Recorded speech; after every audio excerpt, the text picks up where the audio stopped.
Pernah nggak sih Anda ngerasa kayak lagi dikepung dari segala arah? Nah, kisah suku Gad dari Alkitab ini ceritanya persis tentang itu. Ini adalah sebuah kisah yang relevan banget kapanpun tentang ketahanan, tentang iman, dan tentang gimana tekanan yang luar biasa justru bisa melahirkan kekuatan yang ya luar biasa juga. Oke, kita mulai dari dasarnya dulu ya. Namanya. Waktu Gad lahir, namanya itu penuh harapan. Gad itu bisa berarti keberuntungan atau pasukan. Dua-duanya kan nunjukin kekuatan dan nasib baik. Kedengarannya kayak awal yang bagus banget kan? Tapi disinilah ceritanya jadi menarik. Sebuah nubuatan tentang masa depan Gad justru ngasih gambaran yang beda total. Bukan keberuntungan, tapi serangan yang gak ada hentinya. Tapi ada kuncinya di akhir kalimat. Tetapi ia akan menyerang mereka. Nah, ini dia paradoks yang bakal kita bedah. Gimana perjuangan justru jadi jalan menuju kemenangan. Pertama, kita perlu paham dulu realitas nubuatan itu. Dikelilingi oleh musuh. Dan ini bukan kiasan loh, ini benar-benar kenyataan pahit yang mereka hadapi secara geografis dan historis. Lokasi mereka itu bisa dibilang menentukan nasib mereka. Mereka tinggal di sebelah timur Sungai Yordan, yang mana itu adalah koridor alami, jalur utama buat pasukan musuh.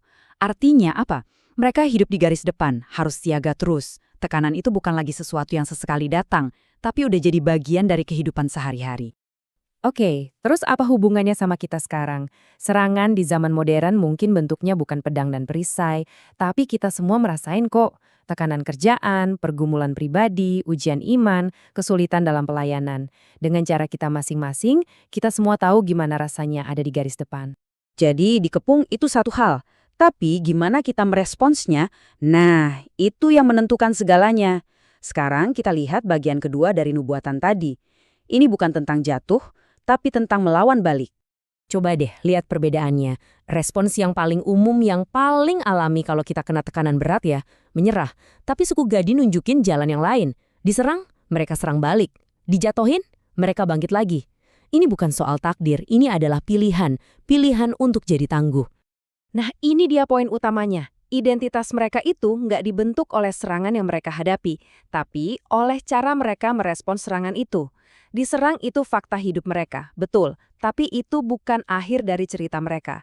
Itu cuma bab pembuka dari kisah kemenangan mereka. Respons untuk melawan balik inilah yang mengubah segalanya.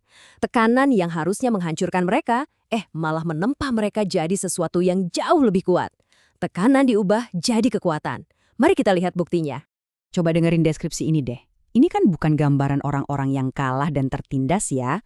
Sama sekali bukan. Ini profil prajurit elit. Wajahnya kayak singa, cepet kayak kijang. Kekuatan, keganasan, dan ketangkasan ini bukan bawaan lahir loh. Semua itu ditempa dari pertempuran yang gak ada abisnya. Ini nunjukin sebuah kebenaran yang luar biasa. Kesulitan yang dihadapi dengan keberanian itu nggak akan menghancurkan kita, tapi justru membangun kita. Pergumulan mereka itu jadi tempat latihan mereka. Medan perang itu jadi tempat mereka ditempa jadi kuat.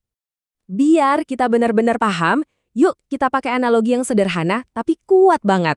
Analogi pohon yang diterpa angin. Coba bayangin, ada pohon yang tumbuh di tempat terbuka, yang terus-terusan kena angin kencang. Supaya bisa bertahan, dia harus menumbuhkan akar yang dalam dan kuat banget. Nah sekarang bandingin sama pohon yang tumbuh di lembah, yang terlindungi, adem ayem. Mungkin kelihatannya tumbuh lebih cepat, tapi akarnya dangkal. Pas badai besar datang, kira-kira pohon mana yang bakal tetap berdiri kokoh? Suku Gad itu ya kayak pohon yang diterpa angin itu, dan iman kita pun seringkali dikuatkan dengan cara yang sama. Jadi, setelah semua pertempuran itu, gimana akhirnya? Apa semua perjuangan itu sia-sia? Nah, sekarang mari kita lihat kemenangan akhir dalam kisah mereka. Berabad-abad kemudian, sebuah berkat diucapkan untuk Gad. Coba perhatikan kata kuncinya, kelapangan. Setelah perjuangan yang seolah nggak ada hentinya, akhirnya datang ruang untuk bernapas, datang kemenangan, dan datang istirahat. Inilah cahaya di ujung terowongan itu.